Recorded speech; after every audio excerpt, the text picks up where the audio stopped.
ছাত্র জনতার গণ অভ্যুত্থানে প্রধানমন্ত্রীর পদ থেকে ক্ষমতাচ্যুত হয়ে দেশ ছেড়ে ভারতে পালিয়েছেন শেখ হাসিনা। এ ঘটনায় দেশে বিদেশে চলছে তোলপাড়। ইতিমধ্যেই সদ্য সাবেক এই প্রধানমন্ত্রীর দেশত্যাগের পর অন্তর্বর্তী সরকার প্রতিষ্ঠারও ঘোষণা দেওয়া হয়েছে। আজ সন্ধ্যায় অন্তর্বর্তী সরকারের প্রধান হিসেবে শপথ নিতে চলেছেন ডক্টর মুহাম্মদ ইউনূস।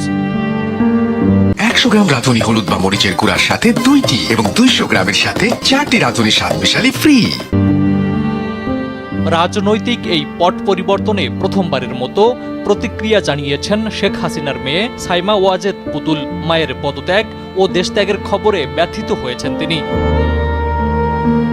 এছাড়া এই কঠিন সময়ে মাকে দেখতে ও আলিঙ্গন করতে না পারায় তার হৃদয় ভেঙে গেছে বলেও জানিয়েছেন তিনি। বৃহস্পতিবার সোশ্যাল মিডিয়া প্ল্যাটফর্ম এক্সে এ বিষয়ে আবেগঘন পোস্ট দিয়েছেন সাইমা ওয়াজেদ পুতুল। সাইমা তার পোস্টে লিখেছেন, আমার দেশ বাংলাদেশ, যাকে আমি ভালোবাসি, সেখানে প্রাণহানির ঘটনায় হৃদয় ভেঙে গেছে। আরও হৃদয় বিতারক যে আমি এই কঠিন সময়ে আমার মাকে দেখতে ও আলিঙ্গন করতে পারিনি। আমি আরডি হিসাবে আমার দায়িত্ব পালনের বিষয়ে প্রতিশ্রুতিবদ্ধ রয়েছি।